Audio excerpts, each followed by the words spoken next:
Livro do profeta Ezequiel, o capítulo de número 28, o versículo de número 11. E veio mais a minha palavra do Senhor dizendo: Filho do homem, levanta uma lamentação sobre o rei de Tiro, e diz assim: Assim diz o Senhor Jeová: Tu és o aferidor da medida, cheio de sabedoria e perfeito em formosura. Estavas no Éden, jardim de Deus. Toda pedra preciosa era a tua cobertura: a sardônia, o topázio, o diamante, a turquesa, o ônix, o jaspe, a safira, o carbúnculo, a esmeralda e o ouro. A obra dos teus tambores e dos teus pífaros estava em ti. No dia em que foste criado, foram preparados. Tu eras querubim ungido para proteger, e te estabeleci. No monte santo de Deus tu estavas. No meio das pedras alfogueadas tu andavas. Perfeito era nos teus caminhos desde o dia em que foste criado, até que se achou iniquidade em ti. O livro do profeta Ezequiel, ou profeta do coração endurecido, ou profeta do rio do avivamento, o livro do profeta que trouxe a nós a revelação de tantas coisas gloriosas que haviam dentro do céu, e os seus olhos captaram mesmo estando aprisionado dentro de um grande cativeiro. Teve uma das revelações mais fantásticas que os homens poderiam conhecer. Ele enxergou com os olhos humanos aquilo que aconteceu na eternidade passada. É ele quem revela para nós as características e o desenho de uma das criaturas mais fantásticas e mais formidáveis, pastor Ilião, que o Senhor Deus já criara em todo o seu universo. Ele conta para nós aqui, usando a figura do rei de Tiro, pastor Anderson, pastor Vanderlei Carceriano. Ele usa a figura de um rei de Tiro para mostrar para nós aquilo que havia na eternidade. E ele então dá um desenho sobre a queda do grande anjo que nós hoje não tememos, mas também não queremos ficar perto dele. Temos como adversário, que é Satanás. Falar sobre essa história é pisar sobre o caminho da história, e eu preciso que a sua mente esteja aberta, para que você não fique nesse momento conjugando verbos ou equalizando equações teológicas. Apenas absorva. Aqui no capítulo em que eu li, o profeta Ezequiel fala para nós sobre a criação deste poderoso ser, deste anjo de Deus. Muitos crentes têm a imaginação e a ideia de que todos os anjos foram criados de uma só vez. Mas ao olhar a Bíblia Sagrada, logo no capítulo 2 do livro do Gênesis, vamos ver que foi no sétimo dia, no final de toda a criação, que o próprio Deus falou para todos nós, que naquele dia ele terminara todo o seu exército celeste. Estudando a história dos anjos, eu descobri que nem todos os anjos foram criados de uma só vez, e que cada um deles foi criado em um tempo, e cada um deles para uma ordem, e dentro desta ordem a sua função ministerial. Entender isso é algo glorioso, porque um dia nós vamos conviver com eles, ainda mais se o arrebatamento for hoje à noite. E se for hoje à noite, daqui só 2 subir, o primeiro sou eu, quem é o segundo e vem aí? Então nós precisamos conhecer um pouco da natureza desses seres. Para tentar entender sobre este processo de criação de Deus acerca destas figuras, tenho que reportar você ao livro do Gênesis, no capítulo 1. Logo no capítulo 1 do Gênesis, no verso 1 e 2, está ali a enigmática sentença de Deus sobre a criação da terra, dos céus, ou seja, do seu grande universo. No princípio criou Deus os céus e a terra. A palavra céus, ali naquele original, ela é chamada de Shamaim no hebraico. E a palavra Shamaim não fala céu que podemos enxergar, mas sim o poderoso e complexo universo criado por Deus. No princípio criou Deus o universo e colocou dentro dele este planeta que nós chamamos de terra, mas que deveria ser chamado na verdade de planeta água, porque existe mais água nesse planeta do que terra. E quando nós entendemos sobre esse processo de criação e olhamos de cima para baixo, ou seja, dos céus para cá, porque na sequência a terra foi a última a ser criada pelo meu Deus. A princípio Deus criou mundos, mundos invisíveis, mundo que os nossos olhos naturais não podem enxergar e as nossas mãos não podem tocar. Todavia, o nosso coração, acreditando, pode sentir, porque este mundo que Deus criou a princípio tem a sua essência, ou seja, espírito. E espírito é aquilo que é invisível. Está escrito na palavra: Deus criou as coisas visíveis e as coisas invisíveis. Lá na eternidade, quando o Senhor Deus assentado no trono estava, e só havia Ele, não havia mais nada. Deus completava o tudo. Não há como explicar onde Deus estava, se Ele estava num canto, na direita ou na esquerda, ou se em algum ambiente, porque não havia nada a não ser Ele. Era Ele e só Ele. e tudo dele para ele.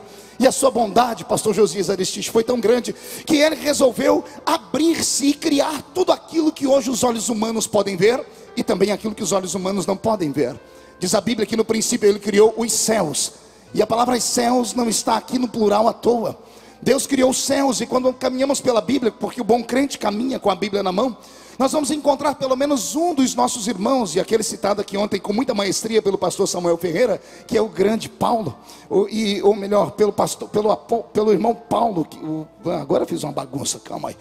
Paulo Marcelo que falou sobre Paulo, o pastor Samuel falou de outra coisa. Você falou com tanta maestria ontem sobre Paulo que eu viajei, eu amo as epístolas de Paulo. E foi Paulo quem contou para nós que ele conheceu um homem que não sabia dizer se com o corpo, se fora do corpo, havia ido ao terceiro céu. Então, se ficarmos com a Bíblia, olharmos daqui de baixo para cima, vamos enxergar pelo menos 3 céus. O primeiro seria aqui o céu atmosférico, onde os pássaros voam e as nuvens perambulam. O segundo céu seria o céu cósmico, onde estão as estrelas, as galáxias, as nebulosas.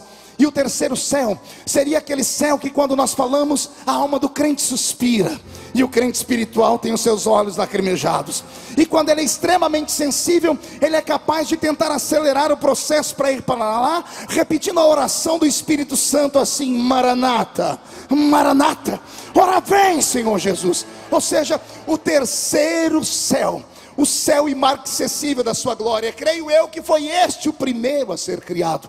E neste céu todo poderoso, que os nossos olhos não podem contemplar, Deus teve um problema sério para falar desse céu. O Senhor arrebatou 2 homens e os levou lá dentro. Um voltou para cá e ficou com medo de contar para nós, e eu sei o motivo. Ele era um grande pastor, e pastor geralmente tem dificuldade em ensinar os crentes com aquilo que é quase que intangível. Ele precisa de algo bem forte para falar. Mas o segundo que Deus levou ao céu era um evangelista. E evangelista é como a gente sofre porque a gente fala mais do que deve. E a gente fala mais do que deve porque temos muitas mais oportunidades. Então Jesus levou para o céu Paulo, que era um grande pastor, e levou o apóstolo São João, que era evangelista. Como Jesus levou Paulo e mostrou para ele coisas grandes, o dia que Paulo foi tentar contar para a igreja o que ele viu, ele ficou tão amedrontado que ele empolgou o povo dizendo: eu vi coisas, esse homem, ele não falou que era ele, viu coisas inefáveis. Quando os crentes estavam dizendo conta, ele disse que não é lícito nem contar para vocês, pastor Adeildo. Então imagine que ele teve dificuldades em revelar o que ele viu. Mas graças a Deus que o Senhor conseguiu levar lá para o céu um homem que tinha um coração mais maleável, e ele levou João. E quando ele mostrou para João, na ilha de Patmos, o céu, antes de João dar qualquer desculpa, Jesus disse para ele: tudo que você ver, escreve num livro. E coube a João esse grande abacaxi. Pergunte por quê? Só falo se todo mundo perguntar. Imagine você, um homem de carne e osso igual eu e você, olhar coisas inefáveis lá em cima e trazer a existência para nós e colocar num papel. E João acabou colocando algumas coisas no Apocalipse que deixa todo mundo apavorado. Por exemplo, tem pessoas que acham que quando entrarem no céu vão andar em ruas de ouro mesmo. Só que não há ouro no céu, porque o céu é um lugar espiritual. Ouro é uma matéria da terra. Não, pastor, mas está escrito que nós vamos andar em ruas de ouro. É que João, um homem com muita dificuldade, ele teve que explicar para nós o que ele viu. Então ele viu algo lá que na mente dele era o ouro. Mas se eu conheço meu Deus, o céu tem coisa muito melhor do que o ouro. Pode brilhar amarelinho como ouro, mas com certeza é muito maior, porque o ouro da terra pode ser derretido e queimado, o céu não pode, porque onde Deus está é imaterial, e quem crê dê um grito de glória a Deus. Então Deus criou um reino potentado, poderosíssimo, e esse reino feito, agora eu caminho aqui por um caminho que eu não sei nem explicar, porque Deus faz este céu de matéria, mas matéria é aquilo que pode ser tocado. Então falta na linguagem desse homem aqui uma palavra para explicar qual foi a matéria que Deus usou para fazer o céu, porque se matéria é aquilo que pode ser tocado, o céu não pode ser tocado, pelo menos não com este corpo que nós estamos aqui. Então Deus, tenha piedade de mim, porque me falta palavras para explicar.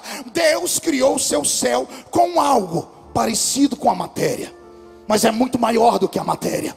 E depois que ele criou esse céu todo poderoso, quando ele colocou lá os seus grandes edifícios, porque a Bíblia Sagrada diz que há edifícios lá, João caminhou dentro de uma cidade, e ele deu para nós o tamanho dela, as direções para onde ela vai, e como ela é imensa.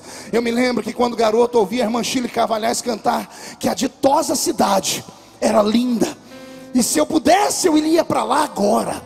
Então Deus criou este céu poderosíssimo. Quem crê nisso, diga eu creio.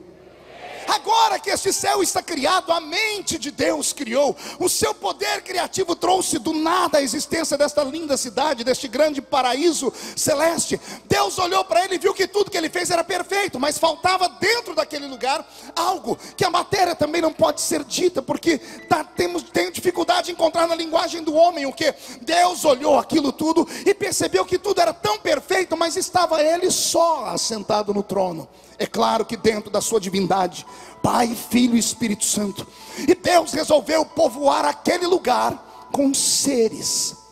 Deus resolveu criar seres poderosos. E o Senhor pensou nos anjos. E o Senhor trouxe à existência os anjos. Deus não fez os anjos, Ele criou os anjos. O verbo fazer, ele é o verbo asa no hebraico. E o verbo asa no hebraico, ele significa fazer a partir de uma matéria-prima já existente, algo que pode ser tocado. O verbo usado para Deus criar os anjos é exatamente o verbo criar, porque o verbo criar no hebraico é o verbo bara ou bará, ou seja, criar do invisível. Deus estava sentado no trono e sentado no trono ficou. Quando ele pensou nos anjos, ele trouxe os anjos à existência. Pergunte de que forma? Não pela palavra. Deus não disse haja anjos. Pelo que eu entendo da Bíblia, a palavra anjo ela é muito complexa. No livro dos Salmos e de Provérbios nós vamos encontrar homens que conheceram o mundo espiritual diferente de nós, que enxergaram anjos em seu tempo, que caminharam pela terra dizendo: anjos são espíritos ministradores, que ministram a favor daqueles que hão de herdar a salvação. A palavra espírito vem do grego ruach, e ruach é sopro ou hálito. Então quando Deus faz os anjos, Deus faz espíritos ministradores. Assentado no trono estava, assentado ficou. A mente dele criou, e Deus trouxe eles à existência pelo sopro da sua boca. E ao soprar, Deus criou estes seres poderosos.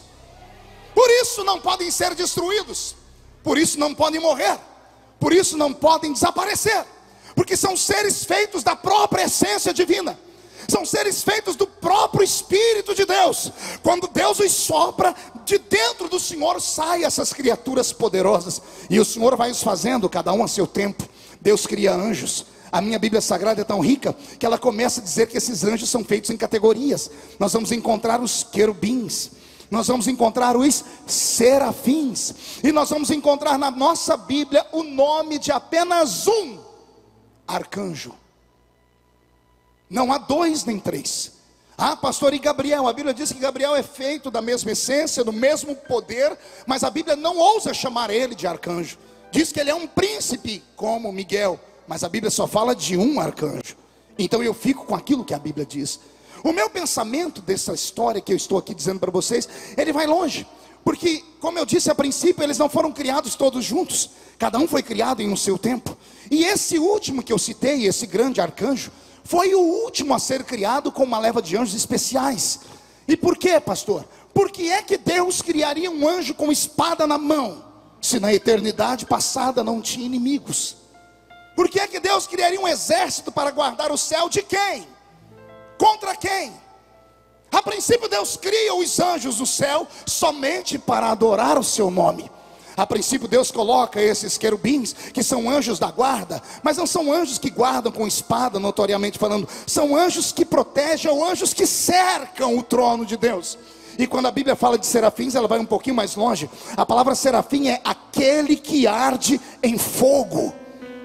Existem anjos de fogo, e eles são os serafins. E por que são de fogo, pastor? Porque são eles que assistem diante do trono de Deus, face a face.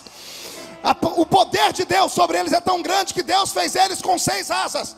Para 2 cobrir o rosto, para 2 cobrir os pés, e com 2 voarem, e ao redor do trono dele dizerem: Santo, Santo, Santo é o Senhor dos exércitos. Então o Senhor os criou nesta forma, e neste potentado e neste poder. Colocou estes seres lá dentro.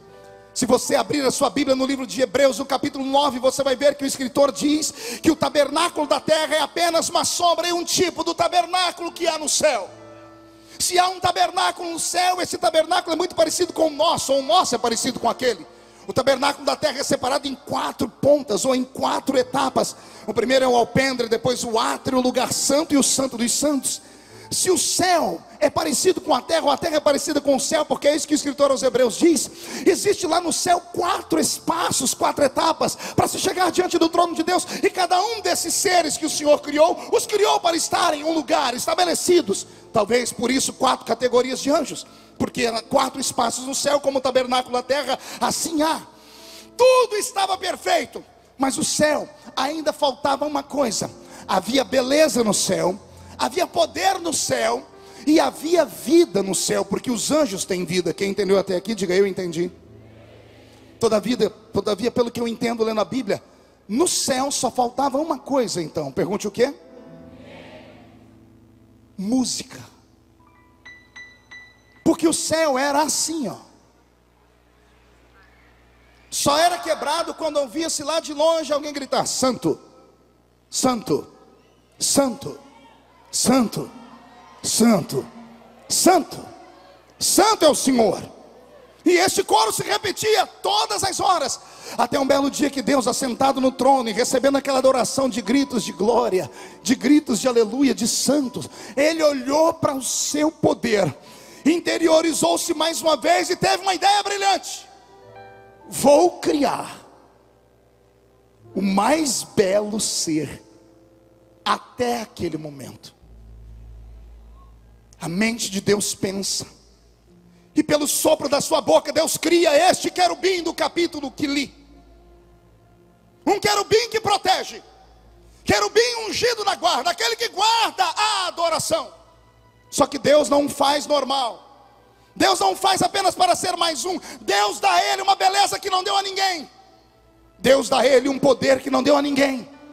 Deus dá a ele algo de glória, de graça que ninguém nunca antes havia tido. E Deus faz nascer dentro dele um dom. Deus faz nascer dentro dele o que, igreja? Pergunte qual? Capítulo 28, versículo 13.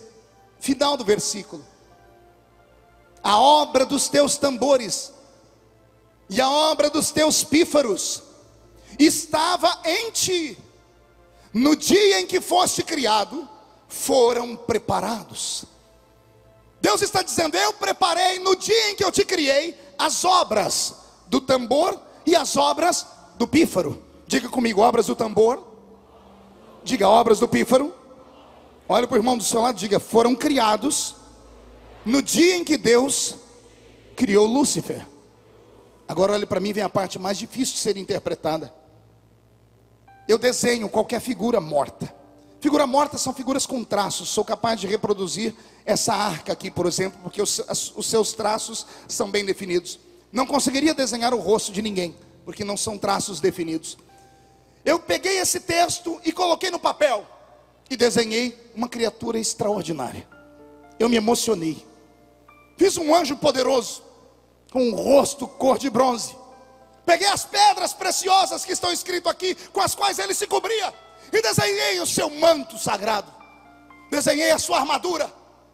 Fiz um anjo poderoso com cabelos cor de prata. Ergui as suas asas bem alto. E depois que desenhei este anjo, eu fui ler o versículo no final e disse: agora truncou. Porque está escrito que Deus, no dia em que fez ele, criou as obras do tambor e as obras do pífaro. E eu, como sou desenhista, peguei um tambor e desenhei. Peguei um pífaro e desenhei. E agora fiquei procurando onde colocar nele o tambor e o pífaro. Pendurei o tambor no pescoço dele, ficou feio. Coloquei o pífaro para trás, não dava certo porque pegava nas asas. Tentei amarrar pelos pés, não tinha onde colocar um tambor e um pífaro. E eu falei: Deus, tem alguma coisa errada. Ou o poeta escreveu errado, ou o profeta entendeu errado. O Senhor disse: ninguém entendeu nada errado, está escrito certo. No dia em que eu criei Lúcifer, eu criei a obra do tambor e a obra do pífaro. Eu falei: Senhor, eu peguei o tambor, eu peguei o pífaro, não consigo encaixar nele. E o Senhor disse: eu não disse que criei nele o tambor, eu não disse que criei nele o pífaro, eu criei nele, ou seja, dentro dele, eu criei em ti a obra do tambor e a obra do pífaro. Olha para o seu irmão e diga: está com o coração preparado? No dia em que Deus fez Lúcifer, Depois de conduzir aquele anjo ao poderio de glória e dar a ele beleza extraordinária e força, Deus colocou dentro dele a obra do tambor e a obra do pífaro. O que é a obra, o que é a obra do tambor, o que é a obra do pífaro, pastor? O pastor Roberto vai nos ajudar. Pastor Roberto, qual é a obra de um tambor?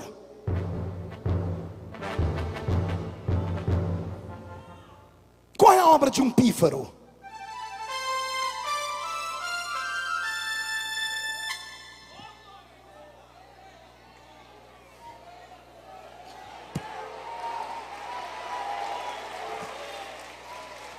Escute, no dia em que Deus criou esse anjo, Deus não pendurou um tambor nele, nem um pífaro na boca dele. Deus colocou dentro dele a obra do tambor. Deus criou e colocou dentro dele a obra do pífaro. Respire fundo. No dia em que Deus criou Lúcifer, Deus colocou dentro dele o maior dom que encanta o mundo. Esse dom é capaz de encantar seres inteligentes e até seres que não têm inteligência. Na Holanda, por exemplo, descobriram um método para fazer as vacas darem mais leite. Colocam algumas sinfonias de Bach, de Beethoven, e quando as vacas escutam aquela música perfeita, o seu organismo trabalha diferente e elas dão mais leite. Em algumas indústrias do estado de São Paulo aplicaram isso, colocaram música dentro das fábricas, e dependendo da música, as pessoas produzem mais e trabalham mais. Os gideões e missionários da última hora, depois de 20 anos, entenderam que a música funciona tanto, que toda vez que um pregador vai pregar, coloca-se um fundo musical aqui. Quando não tem um fundo musical, parece que arrancam de nós uma perna ou um braço. Quando Deus fez Lúcifer, Deus fez dentro dele a música. A música nasceu com ele. Olhe para o seu irmão e diga: já ouvi isso. Não, mais alto, diga: já ouvi isso. Diga: mas de outra forma. Me disseram que Lúcifer era o maestro do coral. Quem já ouviu essa expressão, maestro do coral? Mão direita para cima, agarre o ombro do seu irmão com carinho e respeito. Chacoalhe ele até ele ficar irritado. Diga: Deus te trouxe hoje aqui só para dar um sacudidela na sua alma aqui. Agora, com base no quê? Não tem Lúcifer com uma batuta na mão regendo, pastor Niltinho. Então de onde os nossos velhos pais tiraram a ideia de que ele era o maestro de um coral? Se querubim é anjo de guarda, e a gente entende que querubim sustenta o trono de Deus aqui. Lúcifer é um querubim diferente. Pastor Everaldo, Deus deu a ele algo que não deu a nenhum outro ser naquele tempo.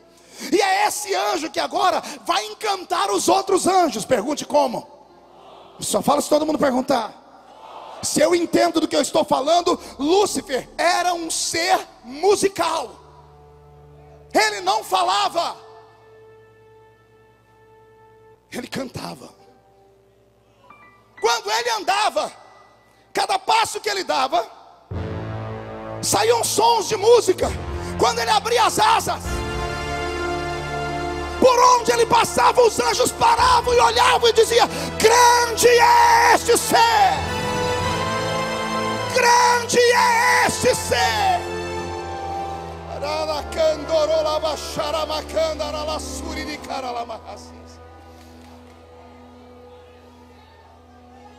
Deus fez ele tão poderoso e tão grande, que depois que Deus construiu o céu e povoou ele com seus anjos, Deus resolveu dar para Lúcifer um reino. E aí entramos naquilo que o pastor Samuel Ferreira ontem adentrou a história. A terra. A terra primária não foi feita para homens. Ela foi feita para ser habitada, mas não por homens. A terra primária não tinha relva. Por quê? Porque anjos não precisam respirar. A relva existe para produzir o oxigênio. O reino que havia nesse mundo era um reino mineral. E era nesse reino que Lúcifer e os seus anjos passeavam. E você pode encontrar isso pela Bíblia Sagrada em vários textos, de Ezequiel ao livro de Provérbios. Nós vamos encontrar Deus falando que, Deus questionando Jó: onde é que você estava enquanto a estrela da manhã e os anjos cantavam na terra? Está escrito no livro de Jó. Deus disse: a estrela da manhã, ou seja, essa estrela da alva, esse grande anjo, e os demais anjos cantavam aqui nesse reino, aqui na terra. A Bíblia diz que ele pisava sobre pedras afogueadas. Este nosso mundo era povoado por outros seres. Aqui era um grande conservatório. Um grande o que, igreja? Não ouvi um grande o quê? E esse conservatório era tão lindo. E Lúcifer era o regente. Era ele quem ensinava a cada um dos anjos a sua nota musical. Eram esses anjos que encantavam aqui, aprendiam músicas, palavras poderosíssimas foram criadas só por ele. E quando o coral estava bem ensaiado, quando a música estava pronta, ele marcava uma audiência lá no monte da congregação. Falava com Deus, Deus preparava os anjos para um dia de festa. E Deus avisava a todos: hoje teremos um coral cantando. E pode imaginar, 1/3 da parte dos anjos sendo cantores. Imagine, 1/3 dos anjos subindo ao céu com as suas asas, com a sua auréola, com a sua beleza, com a sua glória. E Lúcifer olhando para o regente mor, que é o Senhor, dizendo: esta música nós fizemos para ti. E quando ele começa a reger, um coral de anjos cantando, esses anjos cantando tão alto, ao ponto de fazer a eternidade toda tremerem. E quando a música terminava, Deus dizia: tu és o mais belo de todos.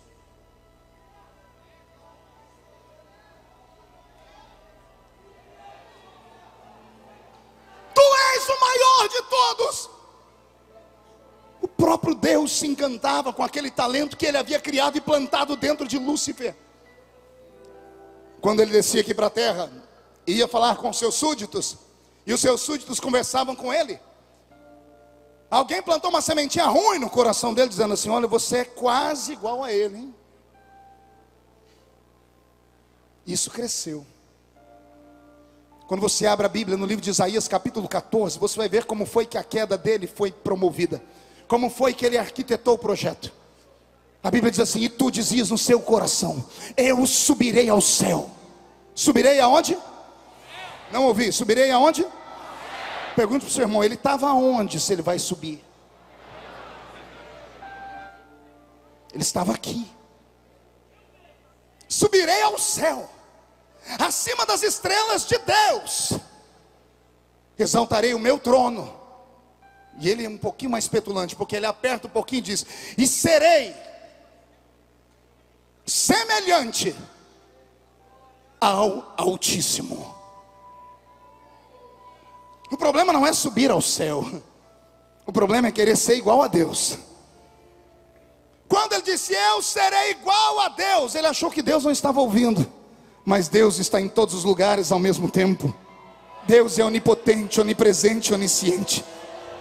Deus encontrou a maldade no coração dele.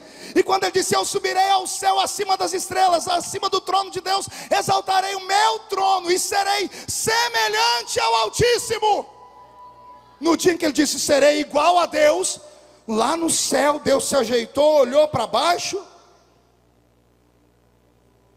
e liberou uma palavra só. Esta palavra em hebraico, e a palavra que Deus usa é forte. Do céu Deus grita assim: Miguel! Pastor, o senhor é louco, o senhor falou que Miguel não tinha sido criado ainda. É agora. A palavra Miguel significa no hebraico: quem é igual a Deus? Não, você não entendeu? Eu vou desenhar. A palavra Miguel é uma pergunta: quem é igual a Deus? Aqui embaixo Lúcifer falou: eu serei igual a Deus. No céu Deus grita: quem é igual a Deus?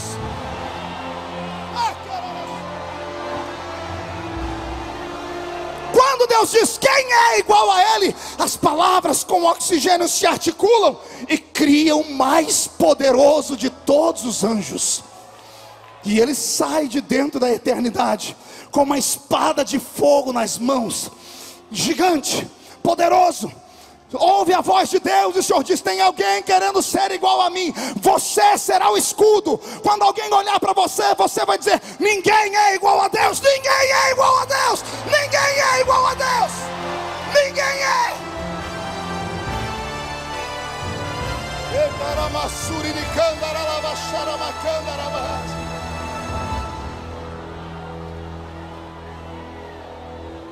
O arcanjo é o último a ser criado. Ele é criado exatamente para isso, porque agora há um motim no céu, há uma rebelião no céu. E Deus a princípio não criou anjos para guerrearem, porque não havia nenhum princípio de rebelião. Deus não tinha inimigos. Mas agora nasceu o primeiro. E se nasce o primeiro inimigo, Deus faz nascer o primeiro defensor. Houve batalha no céu. Apocalipse capítulo 12. A cauda do dragão, quando caiu, arrastou 1/3 das estrelas que lá estavam.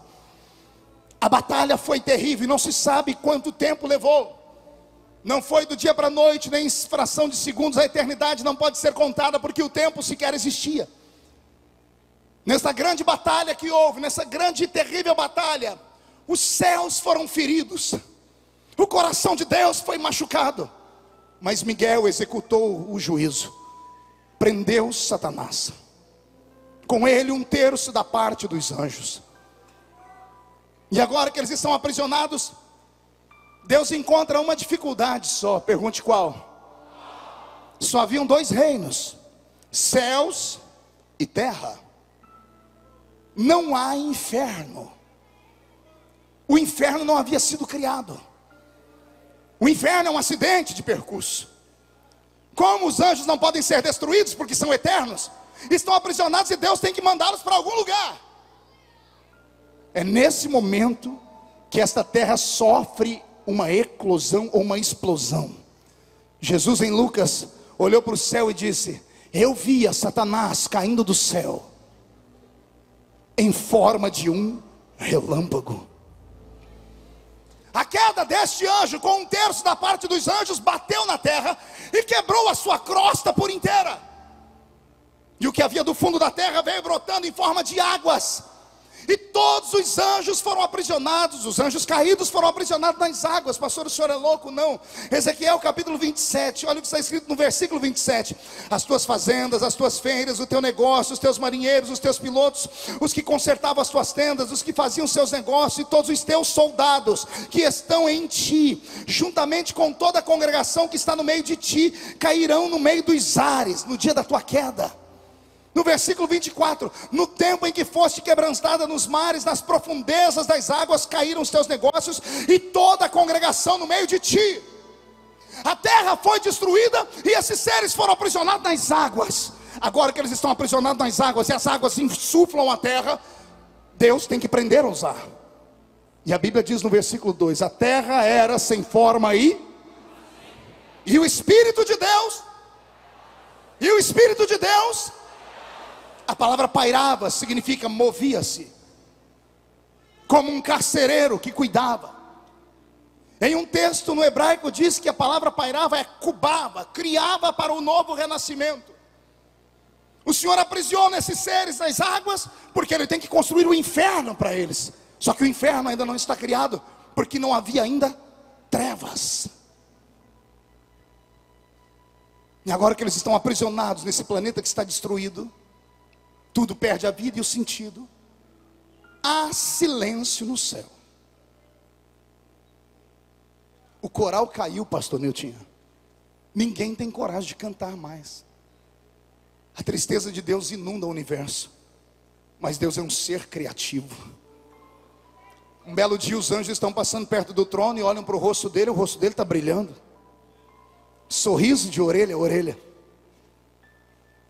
Ele convoca alguns querubins, prepara o seu carro e ele sai lá da sua eternidade.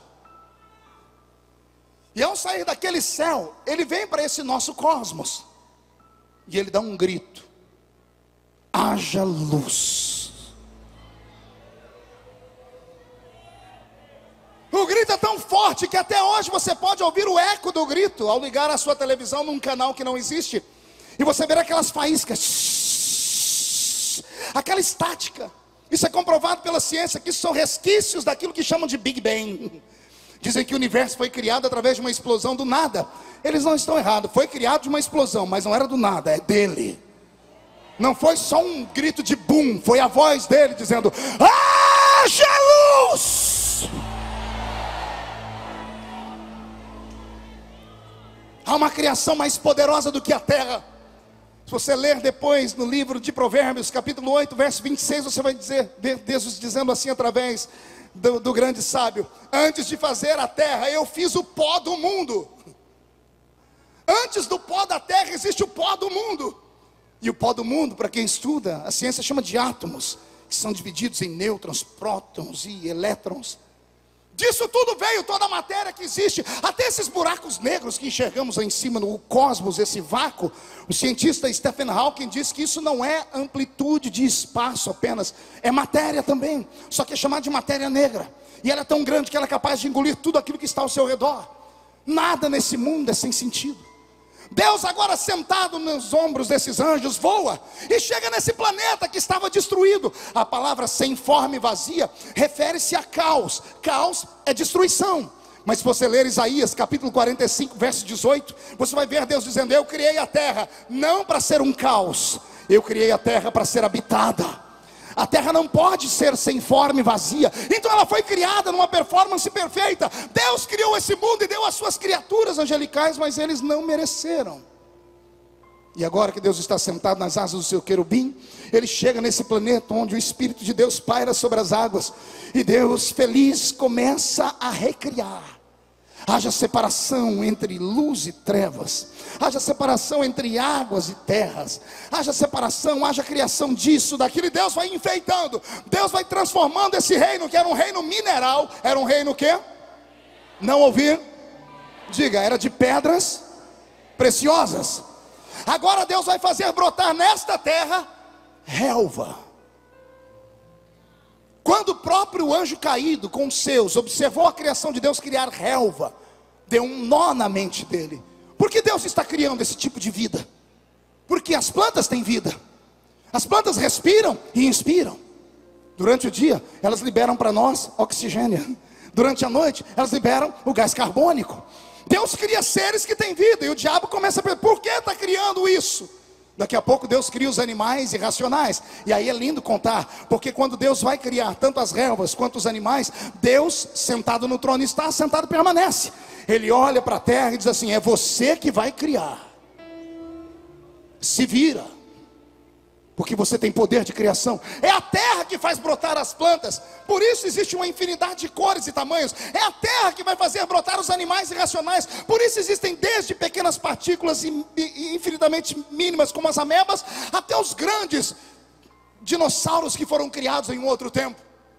E se algum crente aqui dentro não acreditar que criou-se Deus essa terra, dinossauros, pode deixar de acreditar na Bíblia.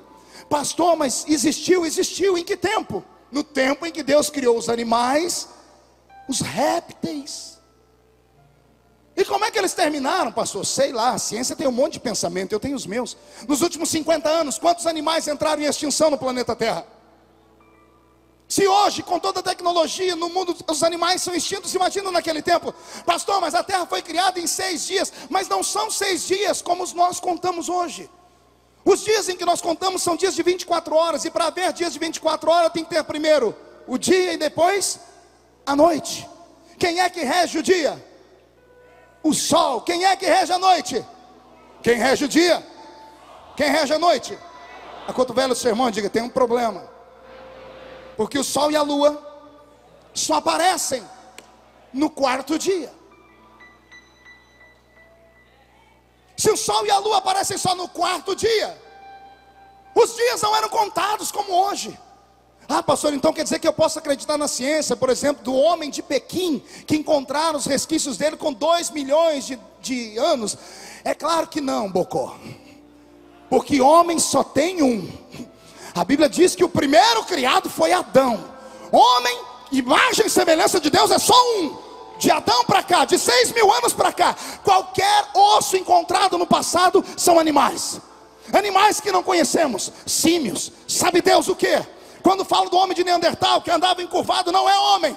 É uma espécie de macaco, sei lá o que, mas não é homem. Porque homem, segundo a Bíblia, é imagem e semelhança do Criador que fez os céus e a terra.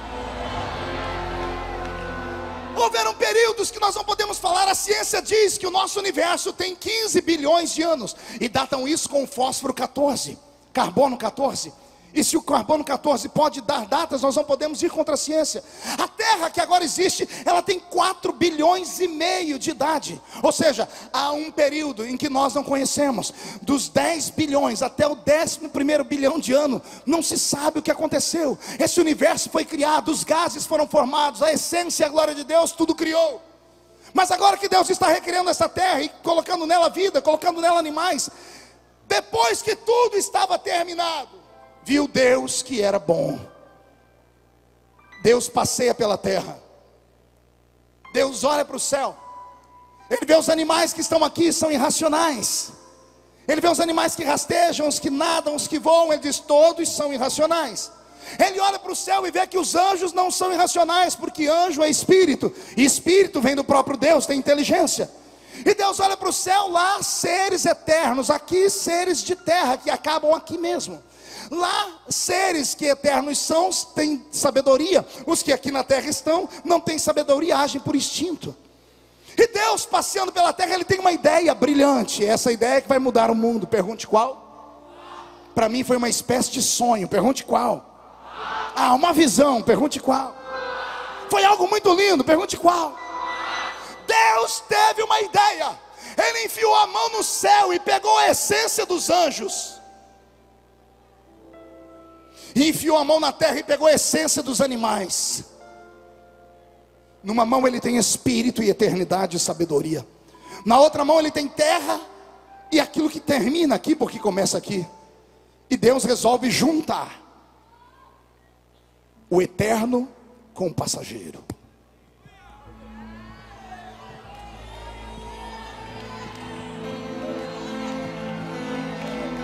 Agora que a matéria está pronta, Deus levanta ela e diz, eis aqui a mais bela de todas as criaturas. Alguém sabe de quem eu estou falando aqui? Então murcha a barriga, estufe o peito, olha para o seu irmão e diga assim, não está gostando não? Diga, é de você que ele está falando, bobão. Vou repetir, Deus cria a mais bela de todas as criaturas. Você.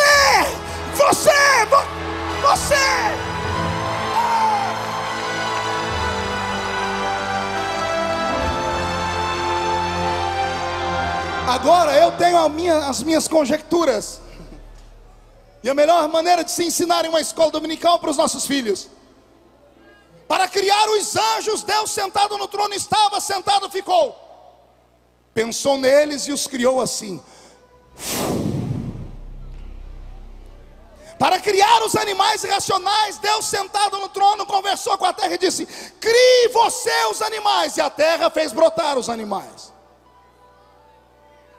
Poder da palavra, poder do seu fôlego de vida, do seu hálito, do seu espírito.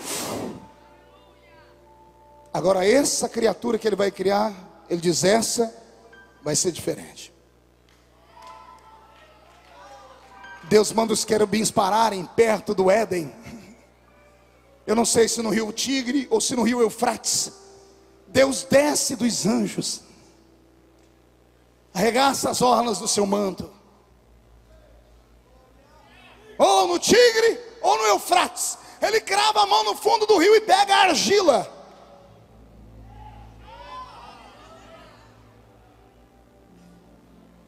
E o Criador agora olha para a argila e diz, eu preciso de um modelo para fazer o homem. Eu imagino Deus dizendo assim, eu quero uma passarela aí do céu, todos os anjos passem, por favor. E num desfile angelical. Lá passa um querubim, um serafim, um arcanjo, um anjo. E graças a Deus, Deus não nos fez como eles. Quer perguntar o motivo? Imagina você apertado do jeito que está aí, o irmão na sua frente com 6 asas. E você gritando, tira essa asa da minha cara que eu quero enxergar o pastor Marco ali. Imagina a senhora casada com esse irmão aí há tantos anos. Beijar uma boca está difícil. Querubim tem 4 rostos. São 4 bocas para beijar. Pior não é isso, pergunte o que é pior.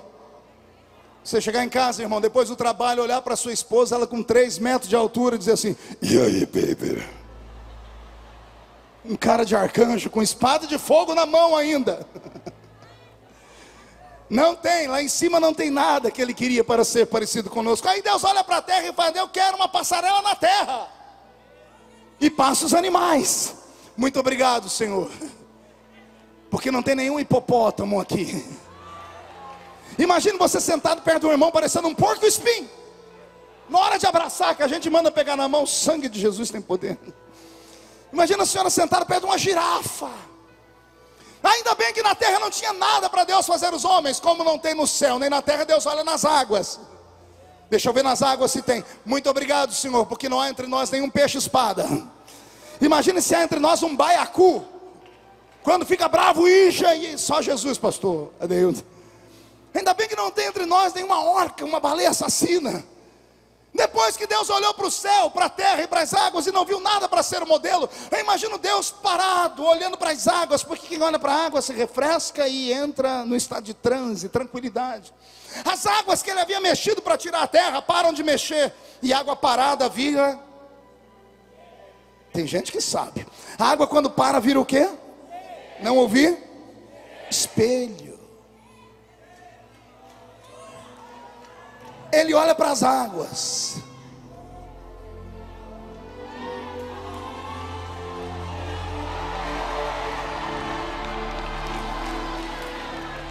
A Bíblia diz que o corpo de Jesus foi criado na eternidade passada. O Cordeiro foi morto antes que o mundo fosse criado. Ele viu o corpo, e ao ver o corpo diz: já tem um modelo para fazer o homem.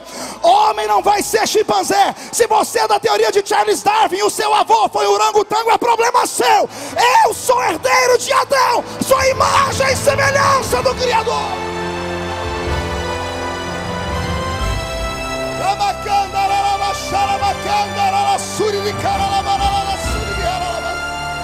Quem é a imagem de Deus aqui, por favor? Dê mais um grito de glória, mais um grito de glória. Eu vou precisar aqui de um Adão. Eu não quero deixar os meus companheiros com o terno todo amarrotado. Quem pode me ajudar aqui? Deixa eu ver. Vem cá você, meu filho, pronto. Mas deixa ele passar rapidinho, senão eu não saio daqui hoje. Isso, irmão, vigia.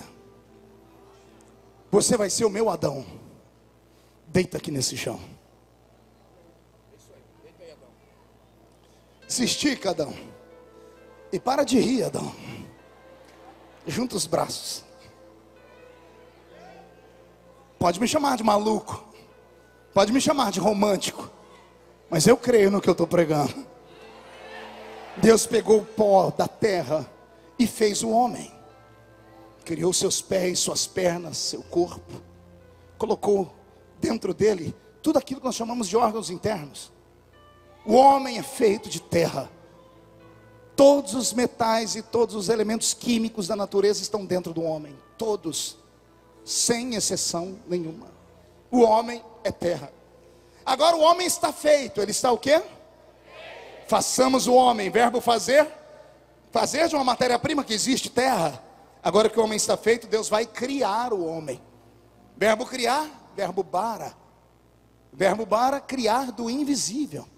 O homem que está feito vai ser criado. Deus vai na narina dele a mesma essência dos anjos.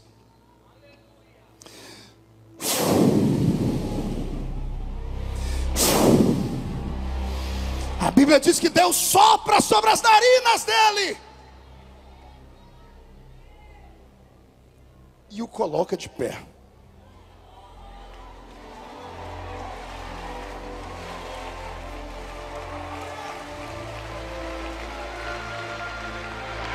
O homem está feito e está criado. E agora, pastor? Agora vem a parte mais linda. E aqui eu começo a pregar. Segura aí, Adão. Quando Lúcifer caiu, ele caiu por causa do dom que Deus tinha dado a ele. O dom que Deus deu a ele não foi só o dom da música. Ele era um adorador, vereadora Carla. Um adorador. Era ele quem encantava o coração de Deus. Ele quem deixava Deus de sorriso de orelha a orelha.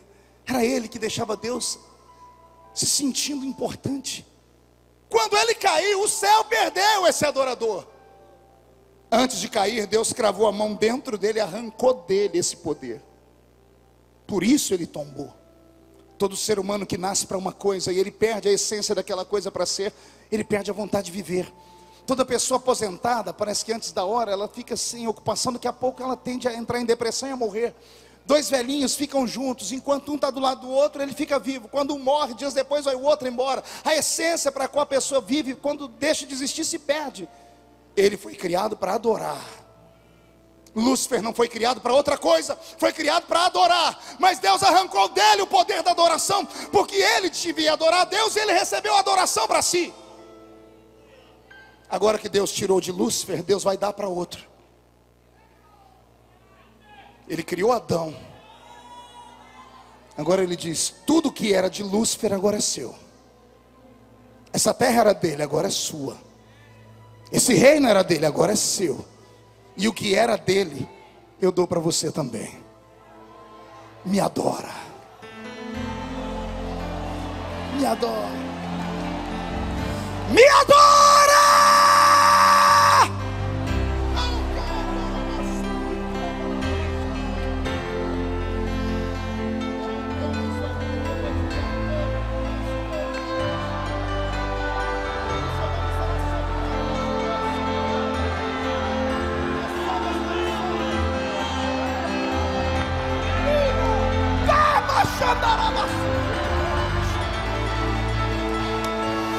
O que Deus deu para ele e arrancou, distribuiu para os gideões missionários da última hora. E se tem alguém que nasceu para adorar, tire o pé do chão agora.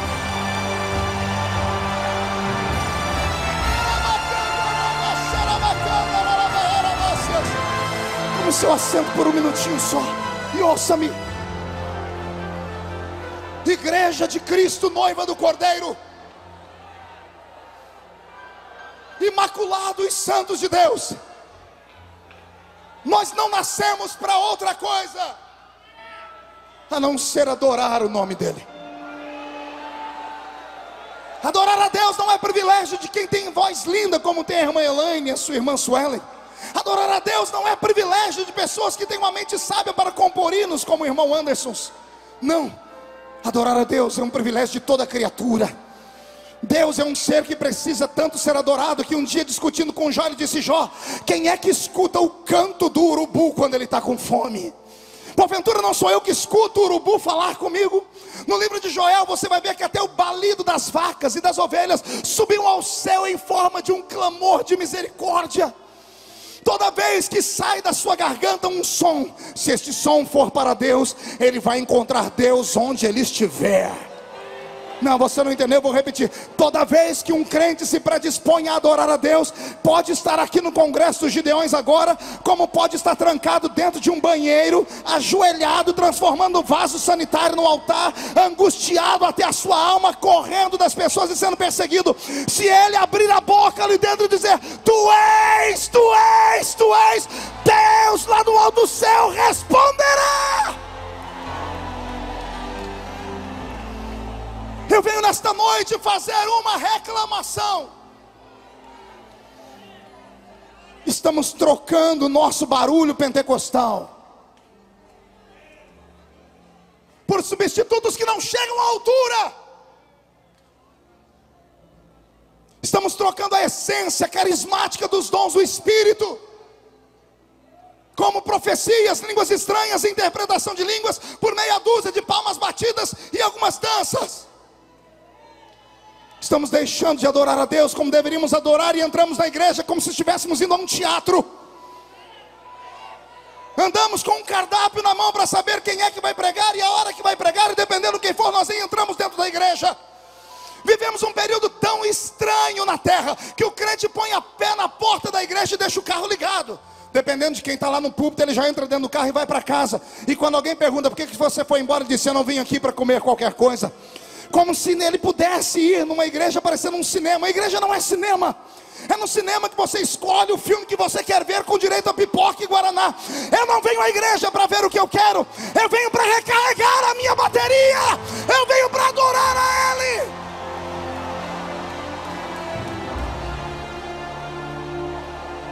Você não sabe o poder que está nessa sua garganta. Eu vou repetir, você não sabe o poder que está nesse seu grito de glória. Se você entendesse o que acontece quando um crente grita, você estava virando cambalhota nesse lugar. Isso não é mensagem para crente intelectual, isso é mensagem para canela de fogo. Cadê os crentes pentecostais desse lugar que entendem o que eu estou falando?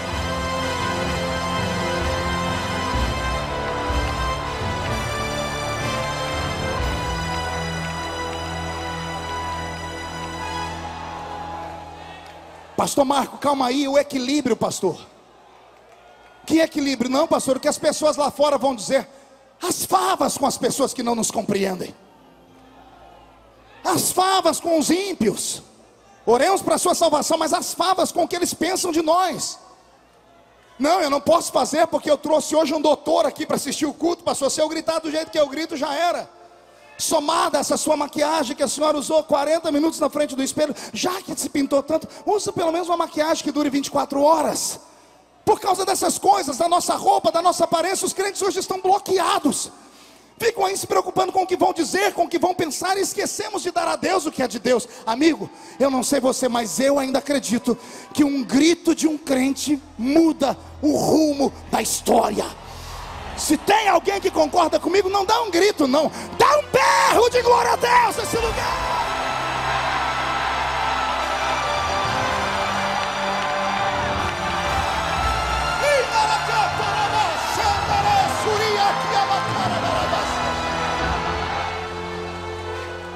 Por que é que você acha que o diabo te odeia tanto?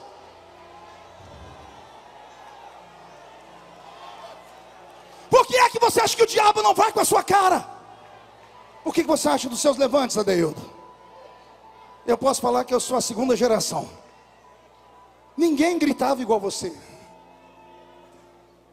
Ninguém falava como você. E não fala ainda, porque você é único.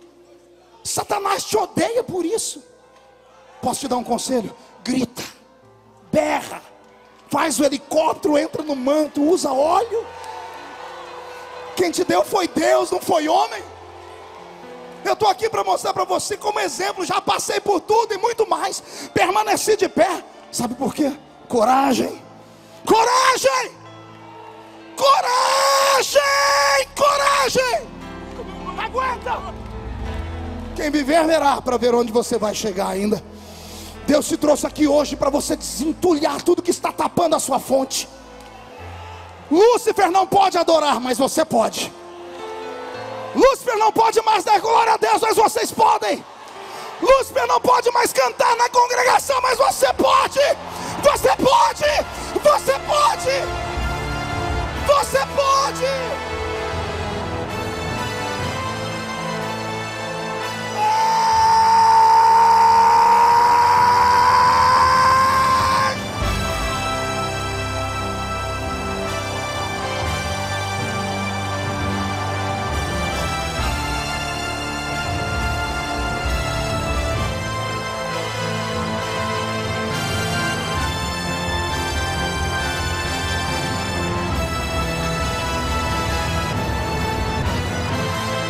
Estamos falindo.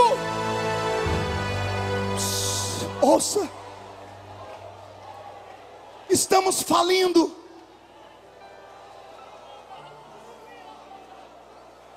Vanderlei, estamos falindo. Nossos pregadores hoje buscam inspiração em psicologia, não é errado. Se puder estudar, estude muito. Nossos pregadores se inspiram em outros ouvindo apenas mensagens para fazer coisas bonitas. É importante falar bonito. A igreja é a noiva, precisa ouvir do bom e do melhor. Mas existem coisas eternas. Existem coisas que homens não dão. Pastor Niltinho, existem coisas que o campo onde nós estamos dentro da teologia não nos dá. Quer ver um problema? A maioria dos homens e mulheres que vão estudar teologia vão estudar por causa de uma coisa. Pergunte o quê? Por causa de uma chamada. Eles vêm a mim pregar, Paula, Deildo, todos os pastores estão aqui, pastor Carceliano, pastor Antônio. Eles vêm a gente pregar, pastor. Mas não, vamos para a teologia, porque eles têm teologia. Ah, se eu pudesse falar para você, e com cuidado. Porque quando entramos dentro da teologia, nos esfriamos. E eu faço uma denúncia aqui nesse altar. A denúncia é que a teologia que nós aprendemos não é uma teologia pentecostal. Podem tomar assento, senhores. Não há uma teologia pentecostal no Brasil. Nossos dois missionários, pastor Cizino, Daniel Berg e Gunnar Vingre, eram teólogos batistas. Receberam batismo com o Espírito Santo por revelação. Entraram pelo campo de Belém do Pará, fizeram prodígios e maravilhas. Quando a igreja cresceu, a Assembleia de Deus, eles se preocuparam em dar ensinamento. E eles agora vão ensinar a eles o quê? Teologia batista. Nada contra a teologia batista, é interessante e importante.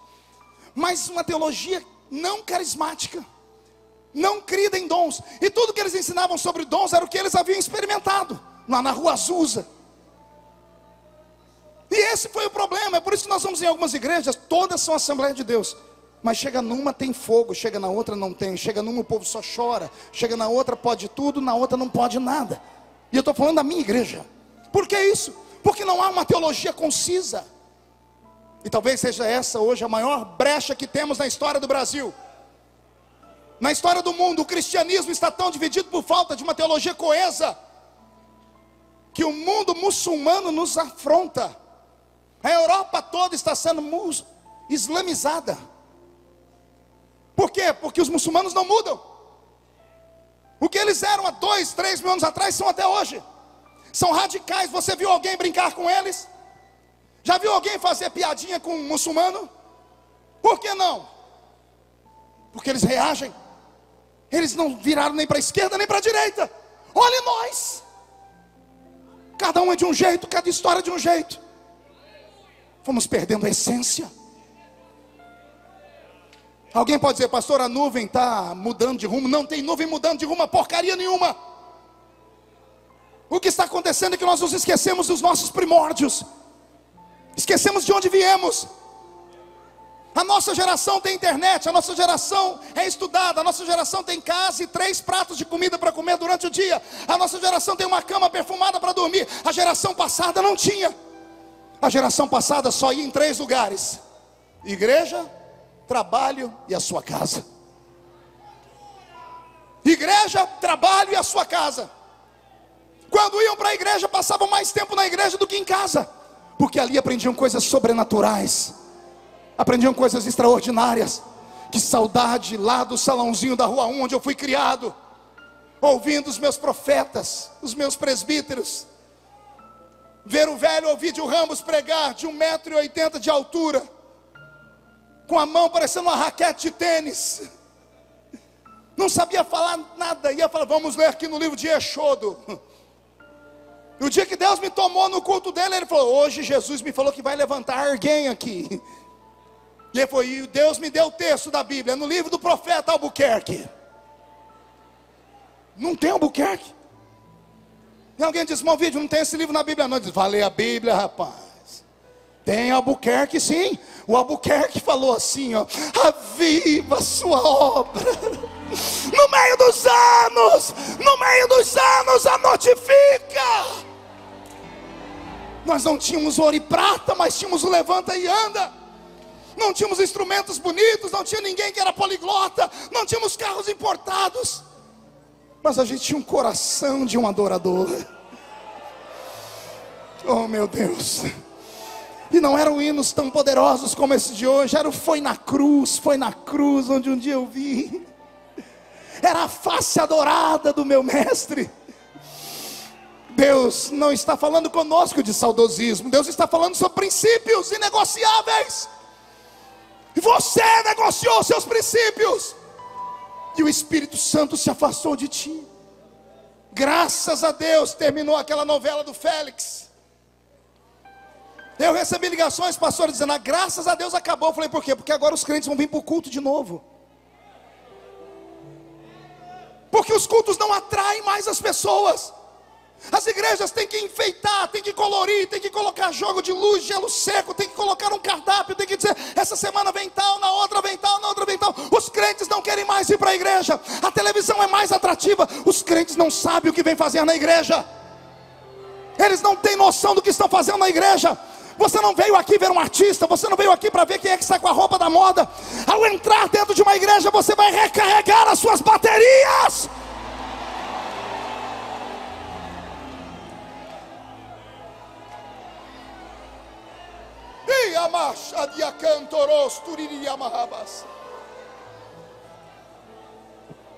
Alguns anos atrás eu estava em Israel, e eu fui até o Muro das Lamentações. Levei comigo um amigo, Cid Moreira. Alguém lembra do Cid Moreira aqui, da Rede Globo? Mr. M. O Cid é crente. Aí nós fomos lá no Muro da Lamentação, pastor Everaldo, e para achar um espaçozinho naquele muro, Deus nos acuda. É gente do mundo inteiro. E eu consegui, pastor. Na hora que eu fiquei de frente com o muro, eu me emocionei. Levantei a mão para adorar. E já vi um assembleiano orando. Um pastor assembleiano orando. Parece que ele engoliu um dicionário. Soberano eterno, grandioso e inacessível, Rei dos reis, inerrável, inerrante, Pai da eternidade, príncipe da paz, tu és. E ele vai. Quando eu estava atravessando o átrio, eu quebrou o encanto. Eu estava com as duas mãos assim, eu tomei uma pancada nessa mão, que eu me retraí na hora e parei de adorar na hora. Eu olhei e falei, que isso? Ardeu a minha mão. Aqui do lado tinha um judeu ortodoxo, aqueles que usam aquela roupa escura, com o cabelinho amarrado aqui. Ele orava assim, ó. E ele deu um murro na minha mão, e a minha mão formigou na hora. Eu falei, que isso? Cheguei para cá e levantei, comecei a orar de novo. Essa mão tomou outra pancada. Nesse eu ia gritar, mas não deu. O homem era muito grande. Foi a cabeça dele que bateu na minha mão, porque o daqui orava assim.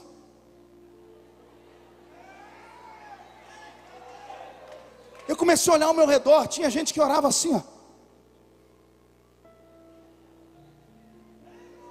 E eu fui achando aquilo muito estranho. Eu chamei o meu intérprete, eu disse, o que esse povo está fazendo? Ele ficou bravo. Ele disse, povo não, são meus irmãos, e eles estão orando.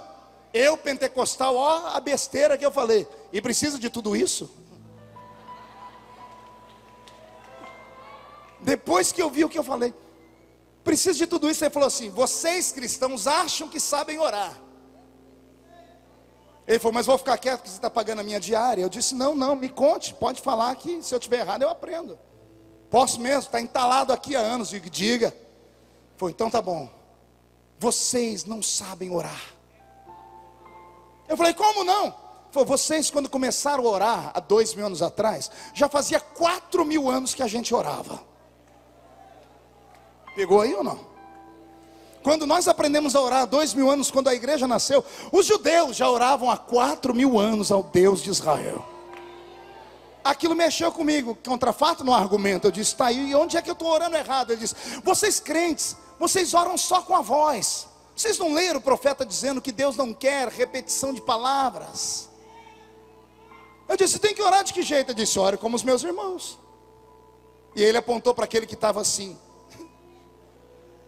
Eu disse, o que ele está fazendo? Ele está orando. Eu falei, para que ele está fazendo assim? Ele está dando murro no demônio? Eu disse, não, ele está orando com a voz e dizendo, o meu braço também ora a ti.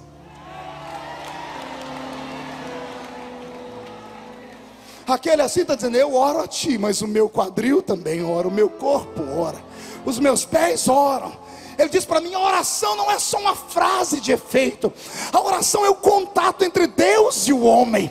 Cada célula do seu corpo tem que orar. Cada célula do seu corpo tem que adorar.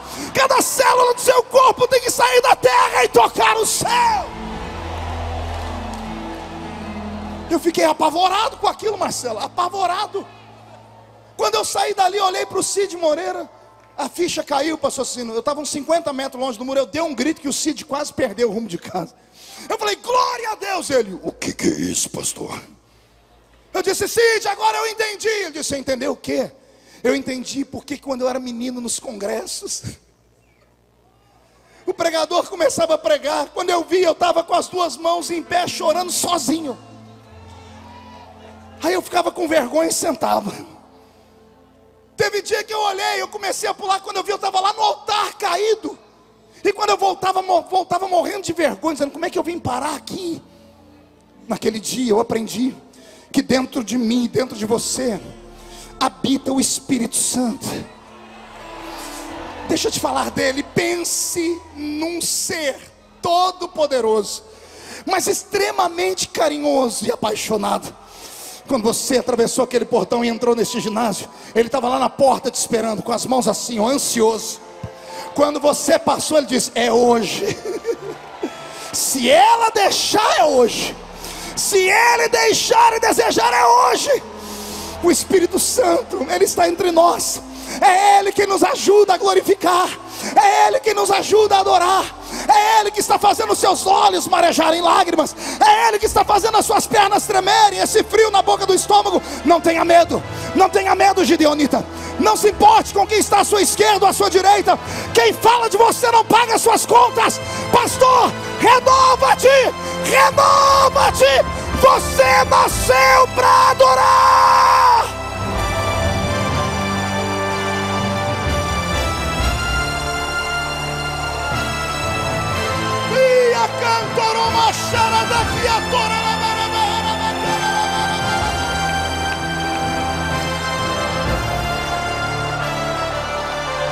Segure, estou terminando. Querem tirar esses gritos de nós.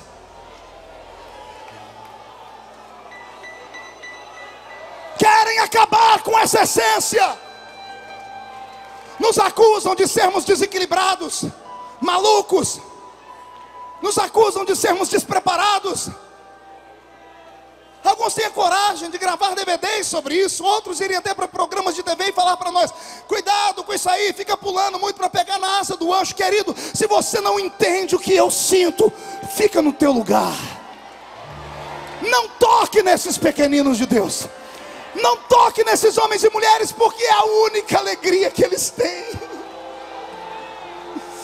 Quando eu entrei aqui no Gideões há 16 anos atrás para pregar, eu dei um testemunho que anos antes, em 1988, quando eu entrei aqui nesse congresso pela primeira vez, o púlpito era do lado de lá e o ginásio era bem menor. Eu não tinha dinheiro para comprar água. A gente vinha 4 da manhã para encontrar um lugarzinho com a cadeirinha de sentarmos aqui, ficarmos até o dia virar.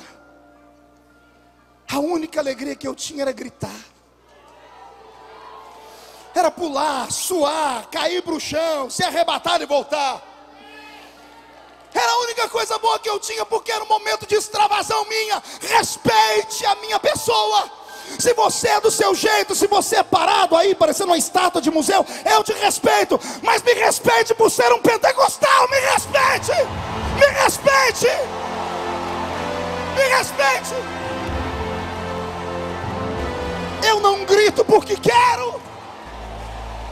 Eu não pulo porque quero. Não é teatro. É uma erupção, é um vulcão, é uma glória. É a glória que vai descendo e subindo. Se você deixar isso acontecer, Jesus vai te batizar com o Espírito Santo agora. Você não tem que voltar para sua casa frio, vazio, do jeito que você veio. Os demônios vão te respeitar depois dessa noite. Na sua boca está o dom que era de Lúcifer. Põe para fora, põe para fora, põe para fora, põe para fora, põe para fora, põe para fora, põe para fora.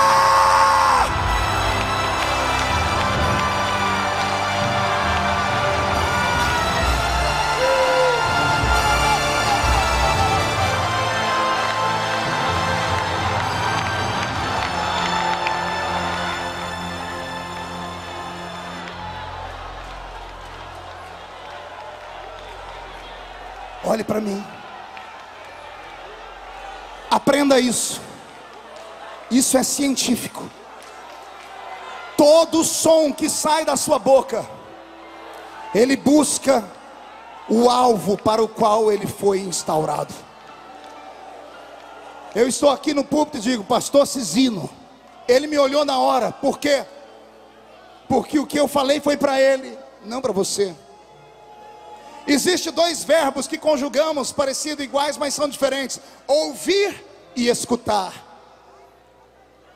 Você ouvir é você estar no ambiente, ver aquela barulheira toda, você está ouvindo, mas você não sabe o que estão falando. Escutar é quando você para prestar atenção, aí você escuta. Toda vez que sai algo da sua boca, ele sai com um propósito. quer seja cantigas, quer seja poemas, quer seja palavra, pregação, o que sai da sua boca, ele tem um propósito. Lembra quando a senhora ia lá no show do Zezé de Camargo e Luciano, quando não era crente? Eles são desse tamanho assim, mas quando eles davam aquele agudo, e a senhora gritava, lindo, fofo, e jogava um ursinho, eles pequenininhos daquele jeito, ficavam na ponta do pé, e cantavam com mais força, porque aquilo que saiu da sua boca é um louvor para ele. O louvor atingiu o alvo, que era ele. Teve gente do seu lado que ficou irritada. Para que gritar desse jeito? Não era para ele, era para o cantor. Lembra quando você ia num campo de bola? O artilheiro está vindo, quando ele chuta a bola, antes da bola atravessar o travessão, ele sabe que vai fazer o gol, ele dá meia volta e procura a torcida dele. Por que ele vai para a torcida dele? Porque ele sabe que lá ele vai ser aplaudido e ovacionado. Quando a bola bate na rede, o povo grita gol, o grito sobe e desce no coração do artilheiro. O artilheiro que fez um gol, ele quer fazer 10. Quem entendeu, diga eu entendi. Pergunta para o seu irmão, entendeu direito? Vamos fazer a prova agora. Se todo som que sai da nossa boca busca o alvo, e quando um crente diz glória a Deus,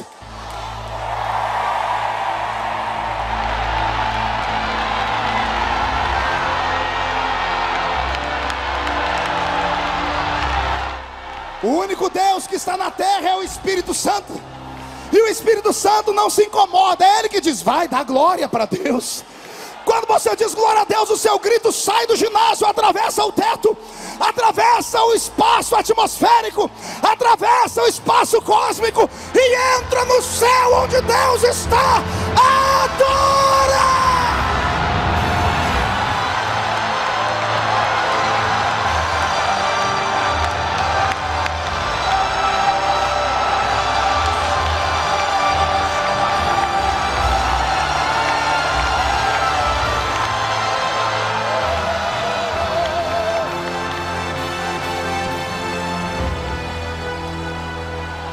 Concluindo, mão direita para o céu, faz um carinho nas costas do seu irmão e diga, vai doer só um pouquinho.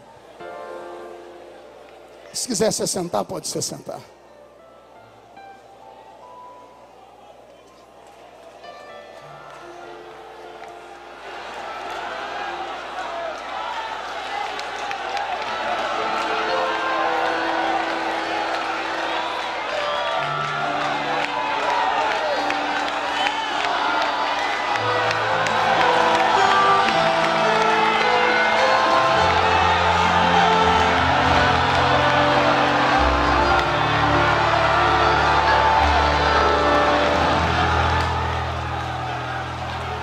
Uma palavra para os adoradores. Aquela plataforma talvez seja a plataforma mais sofrida do congresso. Vocês vêm para ouvir e estão satisfeitos quando entram e encontram um lugar. Mas os que vêm para cantar, vêm na expectativa. Querem uma chance, nem que seja uma só. E quando a chance não vem, eles vão tristes para casa, pastor. Mas Deus te trouxe nessa noite para conversar com você. Não deixe Lúcifer plantar no seu coração uma mágoa, porque ele morre de inveja de você. Não, você não entendeu, eu vou falar de novo. Lúcifer tem inveja de você. Quando você pega o seu CDzinho, bota nas caixinhas e vai para qualquer lugar cantar. Quando você canta no banheiro, ele já não te suporta. Imagine quando ele vê que você entra numa igrejinha para cantar, para 5, 10 ou 10 mil. E quando você abre a boca e o seu timbre alcança aquela nota alta.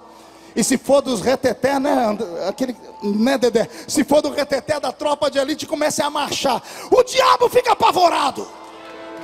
Nessa minha vida eu já vi diabo amarrar engravatadinho, botar crente rico no banco. Já vi o diabo botar gente para ser humilhada, poliglota, que falava em 5 idiomas. Já vi o diabo botar para correr gente com guarda-costa. Mas eu nunca vi o diabo aguentar um canela de fogo. Nunca, nunca, nunca, nunca. Cuidem do dom que Deus deu para vocês.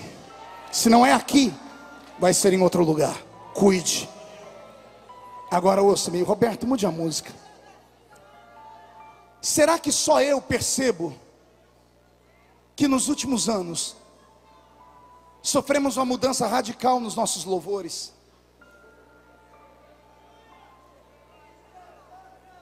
Eu venho de uma época, pastor Cizino, que a gente vinha aqui anos e anos, e eram sempre os mesmos cantores, eles sempre tinham uma música nova para cantar. Encantava a gente.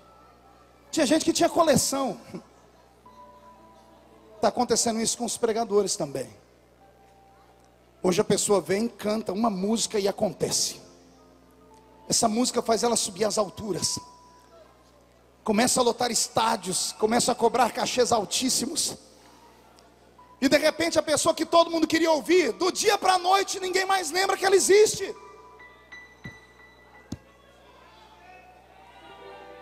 Tente lembrar nos últimos 5 anos aqueles nomes. Eu não vou citar por ética, porque sou amigo de muitos, e às vezes eu não tenho liberdade para falar com eles que eu estou falando aqui.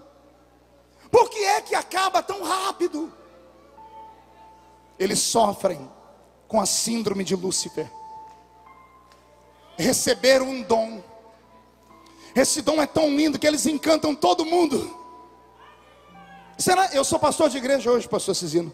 Será que só a minha igreja nesse mundo tem problema com músico?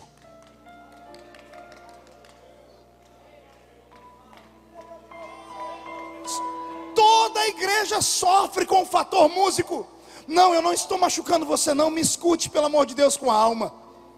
É que o dom que você tem é tão lindo e tão grande que o culto não começa sem a sua guitarrinha. O culto não começa sem você ali no som, sem você trabalhando. E a cobrança em cima de você é pesada demais. Às vezes você não tem estrutura para aguentar. Não é a pressão da igreja só que você sofre, é a pressão do inferno. Pastor, mas eu moro lá na esquina do sovaco sujo. O senhor acha que o diabo me conhece? O diabo sabe do que Deus pode fazer na sua vida da noite para o dia. Escute, eu às vezes menosprezo pessoas porque sou ser humano. Você menospreza as pessoas pela aparência, mas o diabo não. Porque ele sabe que uma virgem na cidade de Nazaré pode dar à luz ao Filho de Deus e ele mudar a história do mundo. O diabo não perdoa ninguém. Bastou cantar no banheiro, bastou derramar uma lágrima no culto, bastou passar mais tempo de joelho no chão, bastou ir mais de um culto no meio de semana, você virou inimigo público número 1 dele. E daí em diante é pancada, aguenta. E se ele está te perseguindo, se você está sofrendo igual o sovaco de aleijado, aguenta. É porque o que Deus tem na sua vida é grande demais. Não vou falar de novo, é porque o que Deus tem na sua vida é grande demais. Eu vou falar de novo, é porque o que Deus tem na sua vida ninguém ainda recebeu. E o que eu faço, pastor? Murcha a barriga, estufa o peito e dá a volta por cima. Não há espaço para covardes. Há espaço para fracos, para covarde não há lugar. E aprenda comigo, se é que eu posso te ensinar alguma coisa. Deus não procura homens que sabem bater,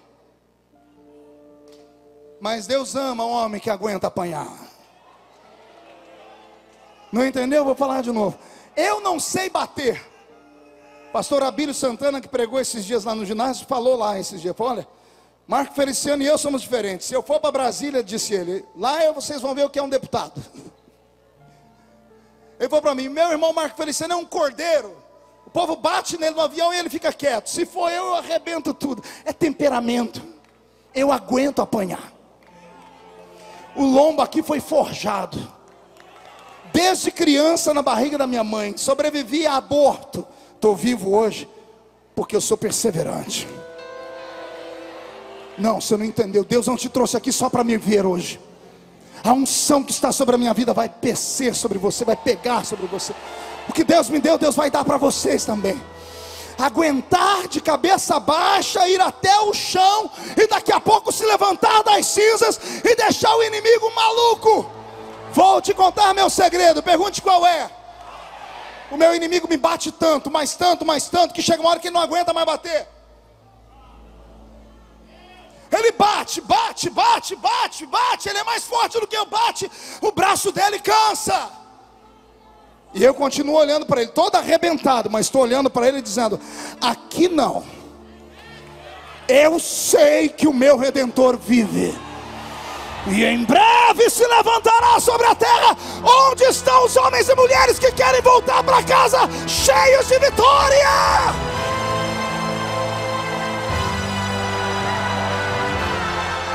Então aprenda a adorar. Todos de pé, por gentileza. Pega na mão do irmão que está do seu lado.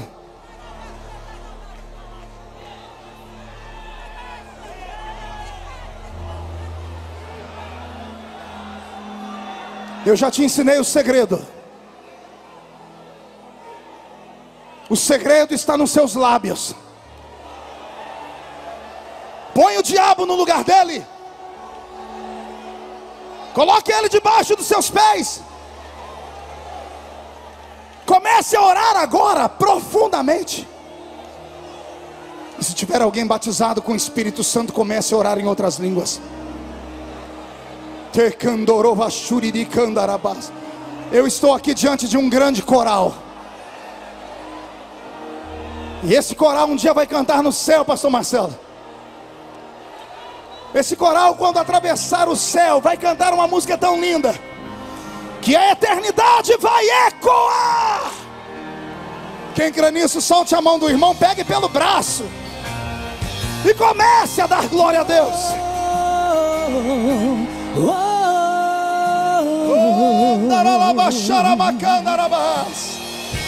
Essa música é só para os adoradores. Existe uma canção em cada um de nós. Foi Deus quem escreveu para Ele mesmo ouvir. O inimigo quer tirar ela de mim, mas serei fiel até o fim. Integrante sou do coral celestial. Meu maestro disse que eu sou especial. Não vivo mais eu, e aí? Quem vive em mim é Ele. Estou ensaiando pra cantar no céu pra Ele. Vai! No coral eu quero cantar, declarar que Ele é santo, santo, infinitamente adorar, dizendo que Jesus é santo, santo. A composição do céu vai cantar quem for fiel. O hino da vitória será o meu troféu. No coral eu quero cantar, declarar que Ele é santo, santo, infinitamente adorar, dizendo que Jesus é santo, santo. A composição do céu vai cantar quem for fiel.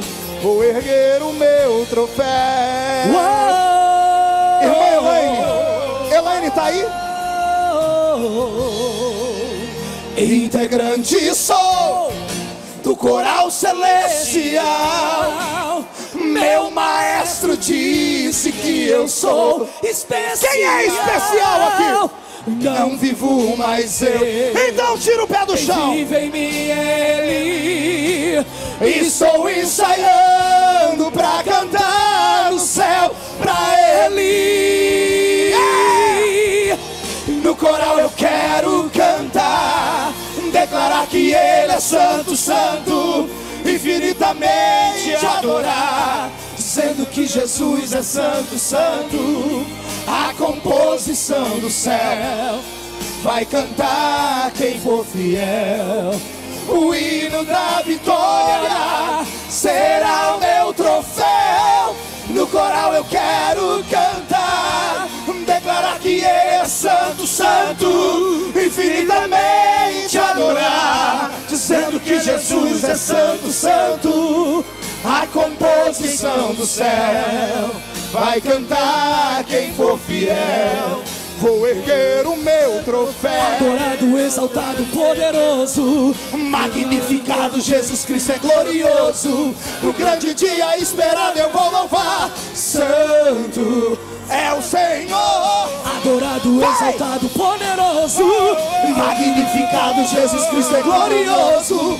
O grande dia esperado eu vou louvar. santo, Santo é o Senhor. no coral eu quero cantar, Declarar que Ele é santo, santo, infinitamente adorar, dizendo que Jesus é santo, santo. A composição do céu vai cantar quem for fiel. O hino da vitória será o meu troféu. No coral eu quero cantar, declarar que Ele é santo, santo, infinitamente adorar, dizendo que Jesus é santo, santo. A composição do céu vai cantar quem for fiel. Vou erguer o meu troféu.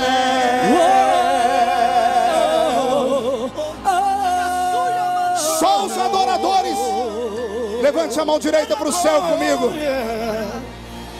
Estique os seus dedos aqui em cima. Levante a mão direita para o céu junto com essa. O verdadeiro adorador, pastor Roberto, nasceu para quebrar todas as barreiras. Chacoalhe as duas mãos.